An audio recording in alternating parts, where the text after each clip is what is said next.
Bismillahirrahmanirrahim. Assalamualaikum warahmatullahi wabarakatuh. Yang kami hormati Bapak Victor Nome sebagai dosen pengampu mata kuliah Teknik Perawatan Mesin. Pertama-tama mari kita panjatkan puja dan puji syukur kita kepada Allah Subhanahu wa taala atas berkah dan rahmatnya kami dapat melaksanakan Zoom dalam mempresentasikan tugas kelompok kami. Oke, next, Kang. Sebelum itu, izinkan kami memperkenalkan anggota kelompok kami yang terdiri dari yang pertama ada Imam Saifuddin, kedua Raffi Akbar Tisna Putra, dan yang ketiga Nur Aini Ramadhani, yang keempat Muhammad Faris Irawan, yang kelima Edrian Rahmat, yang keenam Muhammad Randi Febrian, yang ketujuh Alif Izal Muksinin, dan yang terakhir kedelapan Muhammad Dharma Gati. Oke. Pada pembahasan video presentasi kami, kelompok kami membahas tentang TPM atau Total Productive Maintenance, yang selanjutnya akan dijelaskan oleh rekan kami. Terima kasih, Kang. Untuk yang pertama, ini ada latar belakang di mana pemeliharaan mengacu pada tindakan atau serangkaian tindakan yang dilakukan untuk menjaga suatu aset agar tetap berfungsi dengan baik dan optimal. Maksudnya, melalui pemeliharaan, kita melakukan berbagai langkah yang diperlukan agar aset tetap beroperasi sesuai dengan performa yang diharapkan, mencegah kerusakan atau penurunan kualitas, serta memperpanjang usia pakai. Hal ini penting agar kita dapat menghindari biaya perbaikan yang lebih besar. Oke, selanjutnya, apa itu TPM? TPM atau Total Productive Maintenance adalah pendekatan manajemen perawatan yang melibatkan seluruh karyawan untuk memaksimalkan efisiensi mesin dan peralatan. Fokusnya pada pencegahan kerusakan dan peningkatan kinerja peralatan guna mendukung kelancaran produksi dan meningkatkan kualitas produk.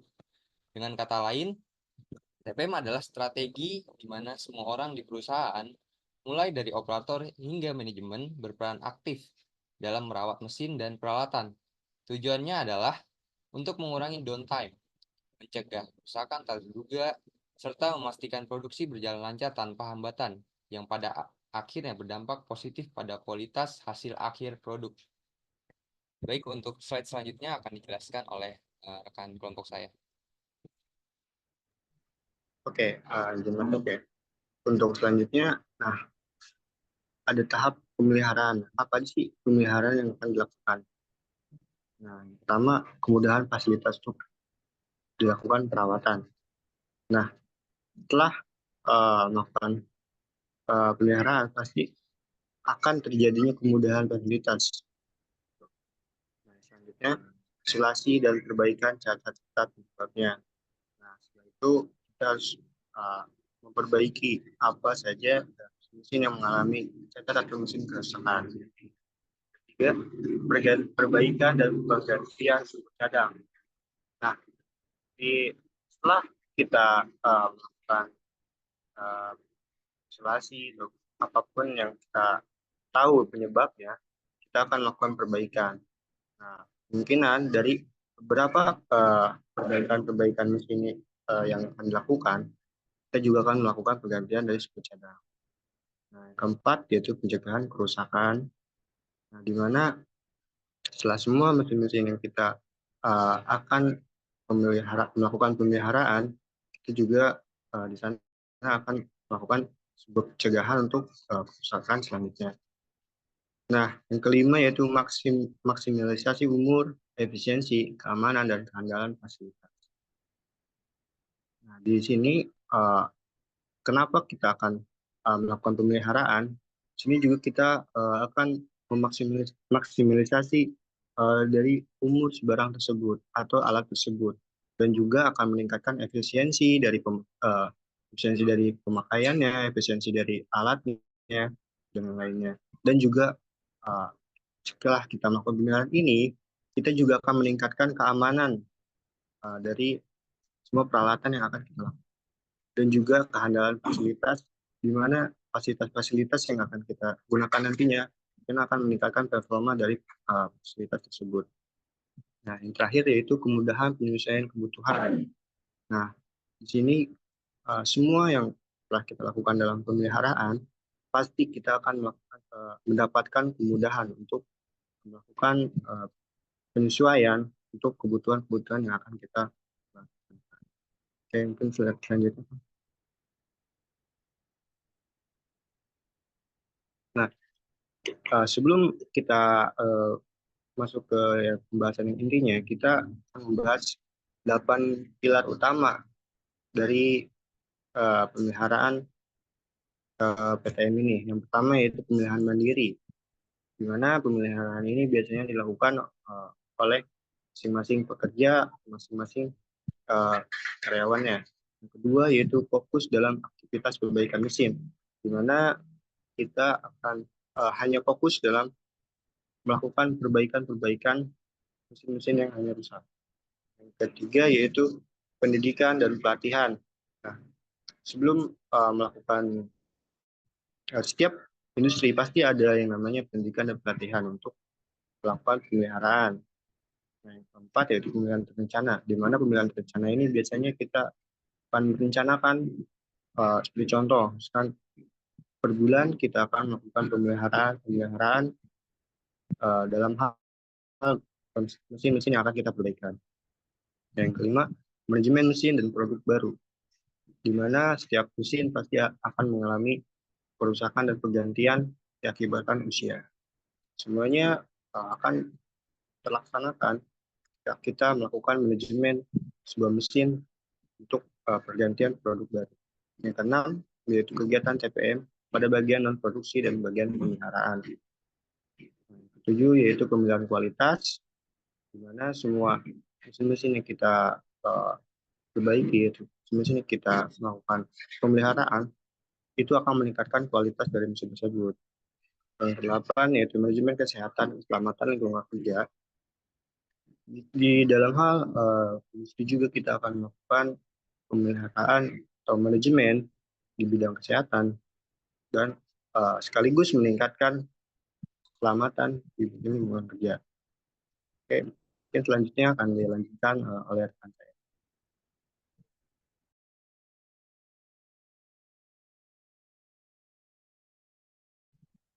Baik, di sini ada tujuan TPM. Nah, tujuan TPM ini ada 5. Yang pertama yaitu mengurangi waktu tunggu pada saat operasi. Yang kedua, meningkatkan ketersediaan alat sehingga menambah waktu produktif. Yang ketiga yaitu memperpanjang umur pakai fasilitas. Lalu yang keempat, melibatkan pemakai dalam sistem perawatan. Lalu yang terakhir yaitu peningkatan kemampuan perawat. Next. Nah, di sini ada kelebihan dan kekurangan TPM. Kelebihan TPM yaitu ada 5. Yang pertama, meningkatkan efisiensi operasional. Yang kedua, meningkatkan kualitas produk. Yang ketiga, mengurangi biaya perawatan. Yang keempat, keterlibatan dan motivasi karyawan. Yang kelima, keamanan kerja yang lebih baik. Lalu ada kekurangan TPM. Kekurangan TPM ada 5, yaitu 1, memerlukan waktu dan investasi. Kedua, tantangan dalam keterlibatan karyawan, mengurangi biaya perawatan. Yang ketiga, kesulitan dalam perubahan budaya.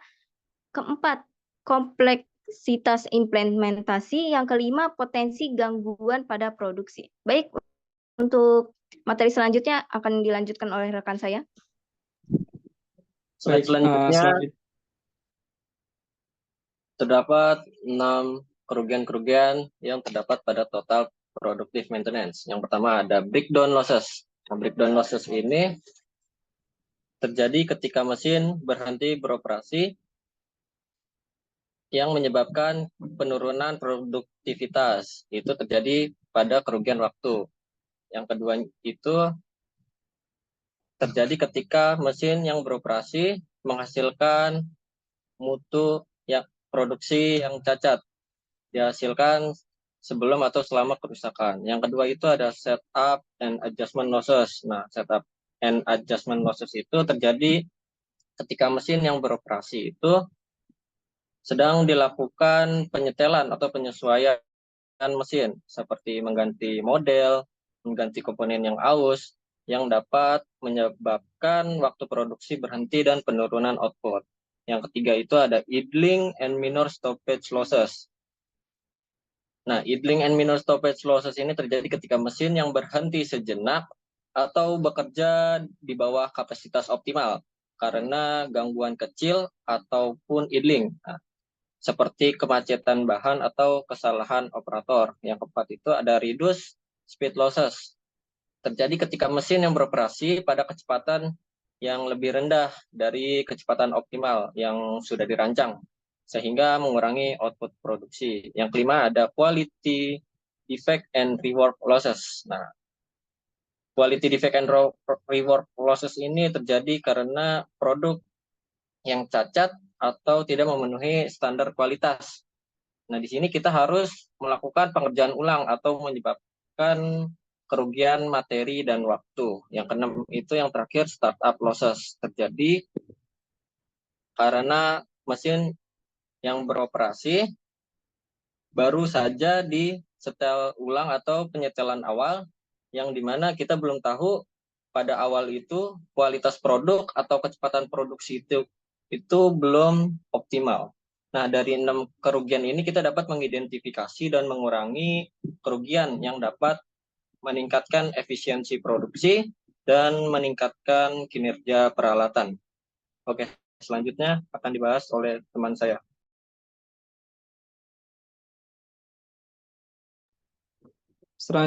Selanjutnya yaitu ada OEE atau Overall Equipment Effectiveness, yaitu merupakan sebuah ukuran untuk menyeluruh untuk mengidentifikasi tingkat produktivitas dan kinerja mesin. Jadi dalam menghitung kinerja atau produktivitas suatu mesin itu ada rumusnya, yaitu ada A dikali P dikali Q, yaitu A itu operasi time atau planet time, kemudian P itu jumlah output mesin atau operasi waktu dikali kecepatan mesin, terus Q itu jumlah produk yang sesuai standar, yaitu jumlah output dikurangi jumlah produk cacat dibagi jumlah output mesin. Untuk materi selanjutnya akan dijelaskan oleh rekan saya. Baik, di sini ada contoh perhitungan OEE. Pada tanggal 18 Juli 2018, sebuah mesin beroperasi dari jam 7 pagi sampai jam 3 sore dengan istirahat selama 60 menit pada jam 12 siang sampai jam 1 siang dan mengalami trouble selama 45 menit. Speed mesin tersebut adalah 60 saset dalam tiap menitnya dengan hasil total produksi 21.020 saset dan total produksi sesuai standar sebanyak 20.550 saset. Pertanyaannya, hitunglah berapa OEE-nya. Nah, rumus dari OEE ini adalah A dikali P dikali Q. Di mana A ini ada operating time.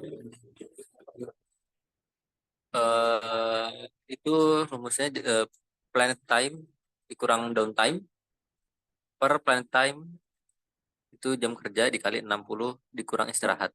Jadi 420 dikurang 45 sama dengan 375 menit dibagi 8 dikali 60 dikurang 60 sama dengan 420 menit. Jadi operating time-nya atau A-nya itu 375 dibagi 420 sama dengan 0,89. Kemudian P-nya itu jumlah output mesin atau waktu operasi dikali speed mesin. Yaitu 21.020 per 360 dikali 60 sama dengan 0,92. Q-nya jumlah output mesin dikurang jumlah produk cacat atau jumlah output mesin. Mohon maaf, Q ini jumlah output mesin dikurang jumlah produk cacat dibagi jumlah output mesin. Yaitu 21.020 dikurang 470 dibagi 21.020. Jadi sama dengan 0,97. Kemudian kita masukin ke rumus yang awal, OEE sama dengan A dikali P dikali Q, yaitu 0,89 dikali 0,92 dikali 0,97, sama dengan 0,79, yaitu total pencapaian mesin sebesar 79%. Untuk materi selanjutnya akan dibacakan oleh rekan saya.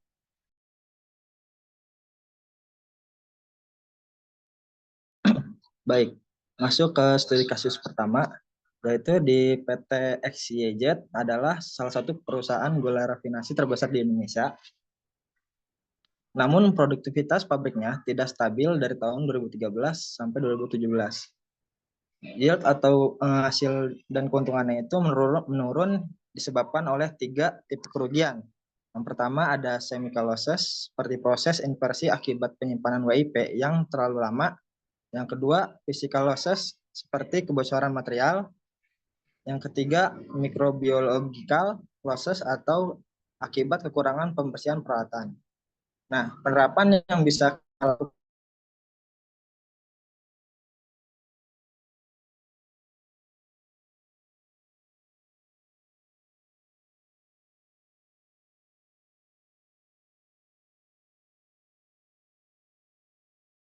dari produktivitas ini menggunakan mesin. Nah, berdasarkan komunikasi dengan CEO, setiap kenaikan yield 1% menghasilkan penghematan USD 6 per ton produk. Target yield PT XYZ adalah 96,5%, yang akan membantu memenuhi permintaan gula rafinasi yang diperkirakan meningkatkan sebesar 202,526 ton per tahun di industri makanan, minuman, dan farmasi di Indonesia dalam 10 tahun mendatang. Nah, bisa menggunakan TPM ini, kita bisa mengurangi 3 kerugian yang dihasilkan dari produktivitas PT XYZ ini dengan cara mengurangi kerugian chemical losses, terus physical losses, dan microbiological losses. Mungkin selanjutnya akan dijelaskan oleh rekan saya.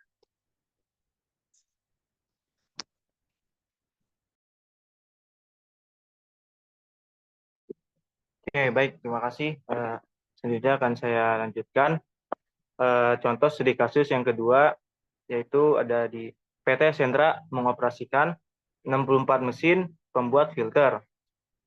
Mesinnya itu mesin dual kombiner seperti Savitec VD02 yang sering mengalami downtime dan breakdown. Mencapai 20% lebih sering dibandingkan mesin lainnya. Mesin ini mengkombinasikan base rod dengan back segmen karbon yang menghasilkan produk cavity yang sangat diminati konsumen. Ketika rusak, produksi terhenti, sehingga pengukuran produktivitas mesin ini sangat diperlukan. Nah, selanjutnya penerapan TPM di PT Sentra ini bertujuan untuk meningkatkan produktivitas peralatan dan pekerja. OEE atau Overall Equipment Effectiveness digunakan untuk mengukur efektivitas mesin berdasarkan availability, performance, dan quality. Masalah utama yang dihadapi termasuk seringnya breakdown dan produksi yang kurang maksimal, terutama pada mesin Savitec VD02. Analisis dengan OEI dan Six Big Loss dilakukan untuk mengidentifikasi penyebab ketidakefektifan dan memberikan rekomendasi perbaikan menggunakan diagram fishbone.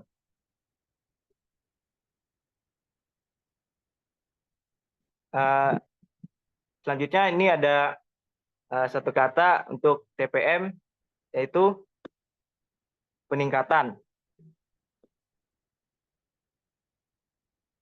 Nah, sudah di ujung presentasi, mungkin sekian dari kelompok kami. Mohon maaf apabila dalam penyampaian maupun pemaparan materi banyak kekurangan. Wabillahi taufik wal hidayah. Wassalamualaikum warahmatullahi wabarakatuh.